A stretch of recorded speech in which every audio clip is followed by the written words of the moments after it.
So, binibigyan nila ako ng malaking pera. Wala sa akin pakilala. English sila. English. Habang tumatagal, mas detalyado na ang tinatanong ng kanyang foreign contact.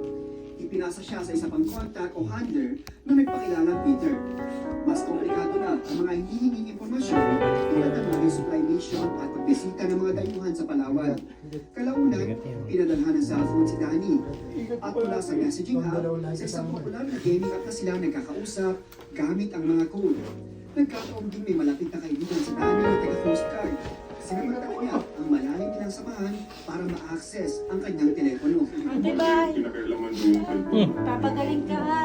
Kinuha ko, nilagay ko sa Babalik ako. doon sa Android. Kasi ang idea ko, iPhone ka.